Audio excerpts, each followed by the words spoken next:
जिले के बाहर आप नहीं जाएंगे, रहेंगे उसी अनुमंडल में, लेकिन शिक्षक चाहेगा कि हम विशिष्ट शिक्षक न बने तो ये उसको छूट होगी कि वो नियोजित शिक्षक ही रहेगा, उसे विशिष्ट शिक्षक बनने की जगह। और ये सारी चीजें कहीं ना कहीं परेशानी का सबब था। तो मुझे लगता है कि आप शिक्षक मित्रों को, मुख्यमंत्री को बधाई देना चाहिए कि उन्होंने भले ही नौकरी प्राप्त व्यक्ति को ही पुनः प्रमाण पत्र दे रहे हो, नियुक्ति पत्र दे रहे हो, लेकिन इसका असर तो हुआ। और असर क्या हुआ कि आपकी सारी परेशानियां दूर हो गई एक झटके में। वो कैसे, वो भी बताऊंगा, लेकिन उसके पहले मैं बता दूं कि मैंने कहा था ना कि ये जो ब्यूरोक्रेट्स होते हैं, खासकर जो आईएएस पदाधिकारी होते हैं, उनका ईगो बहुत बड़ा होता है और इसीलिए अपने को और भी ऊपर रखने के लिए वो तमाम तरह के काम करते रहते हैं। आपको याद होगा के पाठक ने भी ट्रांसफर पोस्टिंग को लेकर कुछ नियमावली बनाए थे और शायद वह नियमावली अभी वर्तमान में जो नियमावली था उससे बेहतर था, क्योंकि इस नियमावली के तहत तो सच्चाई यही है कि अनुमंडल छोड़ने की बात तो छोड़ दें, कई परिस्थितियां ऐसी बन रही थी जिसमें आपको जिला बदर होना पड़ता, जिला से बाहर जाना पड़ता, या यूं कहें कि दूरी जो घटाने की बात हो रही थी वो 100 किलोमीटर भी हो सकता था। और इन सारी चीजों को लेकर आप परेशान थे, स्वाभाविक भी था परेशान होना, क्योंकि नियमावली भी उसी तरह का बनाया गया था कि गृह अनुमंडल में नहीं रहना है। फिर 10 अनुमंडलों की मांग होने लगी कि उसकी सूची दीजिए, आप कहाँ रह सकते हैं। अब 10 अनुमंडल को जरा सोच लीजिए, आप जहाँ हैं उसके चारों तरफ 10 अनुमंडल की दूरी क्या होगी? वो दूरी 100 किलोमीटर से ऊपर तो होगी ही होगी, या तो निश्चित था। और ये सारी चीजें कहीं ना कहीं परेशान कर रही थी आप शिक्षकों को। और शिक्षक मित्रों, एक बात जान लीजिए कि भले ही के पाठक को लोग कहते थे, हम भी कहते थे कि कुछ चीजें उनकी अव्यावहारिक थीं, लेकिन उन्होंने जो एक रास्ता चुना था वो रास्ता निश्चित रूप से शिक्षा को विकसित करने की ओर जाता था। लेकिन यह जो नया नियमावली बना था उसमें के पाठक द्वारा बनाया गया नियमावली के को पूरी तरह ध्वस्त करते हुए एक नई चीज बनाई जा रही थी। और वह भले ये कहा जा रहा हो कि शिक्षकों को मदद की जाएगी, शिक्षकों की सारी जरूरतों को देखा जा रहा है, लेकिन हो रहा था विपरीत। लेकिन अब ये सारी चीजें ठीक हो गई हैं। अब कैसे हो गई हैं वो भी बताएंगे, लेकिन उसके पहले बता दें कि शिक्षकों के लिए जो ट्रांसफर की नई नियमावली बनी है उसका अधिसूचना जारी हो गया है, गजट भी आ गया है। और सबसे बड़ी बात है कि अब ये जो ट्रांसफर पोस्टिंग का मामला है ये शिक्षा विभाग खुद करेगा। इसके लिए वो जैसे एजेंसियों को रख के और ट्रांसफर पोस्टिंग कराया जा रहा था ऐप के द्वारा, ये सारी चीजें नहीं होनी है। अब ट्रांसफर पोस्टिंग का जो मामला है शिक्षा विभाग खुद करेगा और इसके लिए 3 कमेटियां बनाई जाएंगी। और ये तीनों कमेटियां होंगी, एक जिला स्तर की कमेटी होगी, एक प्रमंडलीय कमेटी होगी और अंतिम राज्य स्तरीय कमेटी होगी जो इन चीजों को देखेगी और उसी के आधार पर ट्रांसफर पोस्टिंग किया जाएगा।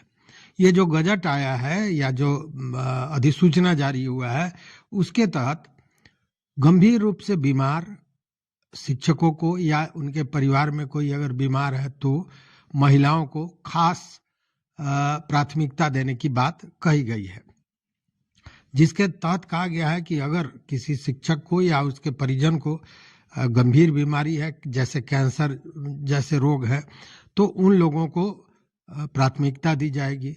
किडनी की बीमारी हो, हृदय रोग हो, जन्मजात जो हृदय रोग होता है वो हो, बाईपास सर्जरी कराई हो गई हो, ब्रेन हैमरेज का मामला हो, लिवर सिरोसिस हो, वॉल्व ट्रांसप्लांटेशन कराया गया हो या लिवर ट्रांसप्लांटेशन कराया गया हो, ऐसी सारी बीमारियों में उन्हें प्राथमिकता दी जाएगी ट्रांसफर पोस्टिंग को लेकर, मतलब कि ऐच्छिक स्थान पर दिया जा सकता है, ये अधिसूचना में कहा गया है। उसी तरह शिक्षक या उनके परिवार में किसी को दृष्टि बाधित हो, मतलब अंधापन की बीमारी हो मूक बधिर हो या अस्थि विकलांग हो, मतलब हड्डी से विकलांग हो, या यूं कहें कि मनोविकार हो, मतलब दिमागी बीमारी हो, तो ऐसी स्थिति में भी उनको प्राथमिकता दी जाएगी। वहीं सेवा काल में किसी की दुर्घटना हो गई और उसके बाद सर्जरी हुई तो वैसे लोगों को भी प्राथमिकता दी जानी है।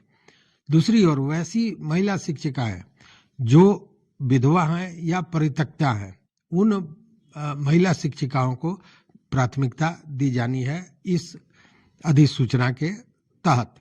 लेकिन मैंने जो कहा कि आपको मुख्यमंत्री को बधाई देनी चाहिए और हाईकोर्ट को बधाई देनी चाहिए, वो इसलिए कि कल देखिए, कल शाम में हमने इस बात को उठाया था कि बहुत परेशानी है कि वो जो समारोह है जिसमें मुख्यमंत्री नियुक्ति पत्र बांटने वाले हैं, वो कार्यक्रम सफल हो। चुनावी मौसम भी है भैया, चुनावी मौसम है, तो उन चीजों को सफल करने के लिए एड़ी चोटी एक कर देने की स्थिति में विभाग था।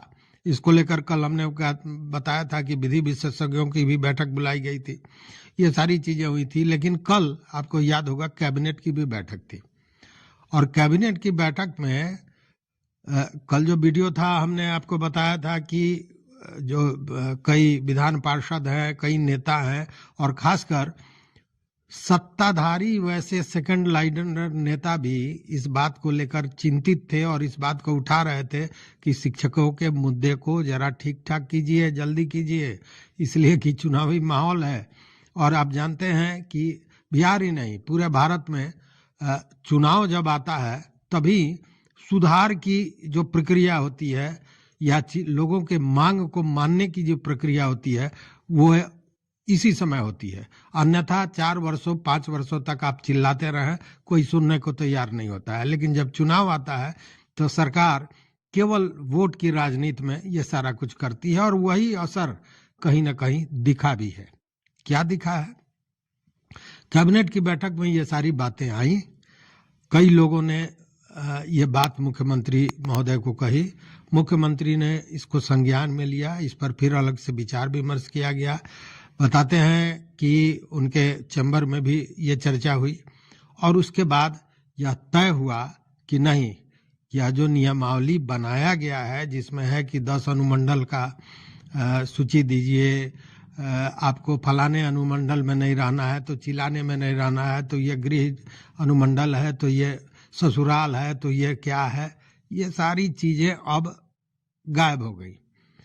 हुआ क्या कि मुख्यमंत्री ने कहा कि अनुमंडल को छोड़कर निकट का जो अनुमंडल है उसमें देना चाहिए और देना होगा।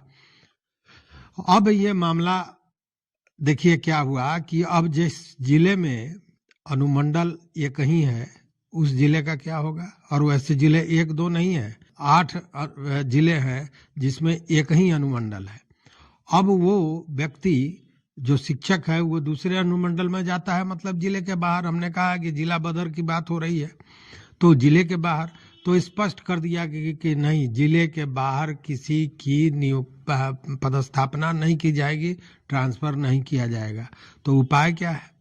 तो उपाय ये निकाला गया कि जहां एक अनुमंडल है उसको 2 अनुमंडल में विभाजित कर दिया जाए शिक्षा के को लेकर।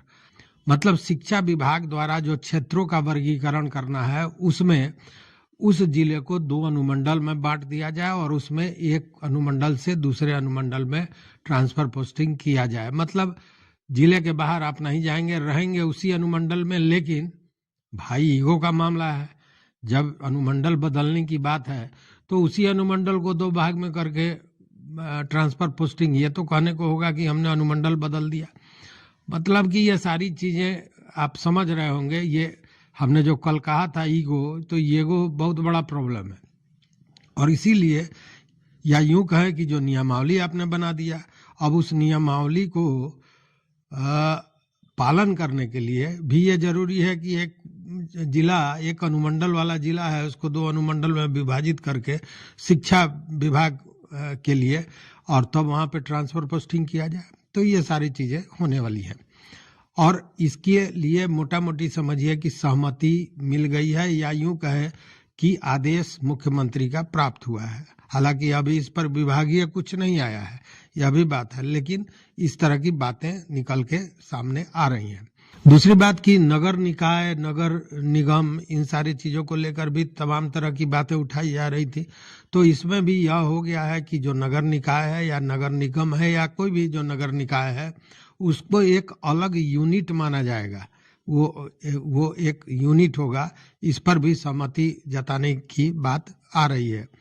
और सबसे बड़ी बात जो है वो बड़ा महत्वपूर्ण है और इस बात को बड़ी गंभीरता से सुनने की जरूरत है। गंभीर मैंने इसलिए कहा कि बहुत से शिक्षक, एक दो नहीं, बहुत से शिक्षक माथा पकड़ रहे थे कि वो कहां से कहां हम सक्षमता परीक्षा दे दिए।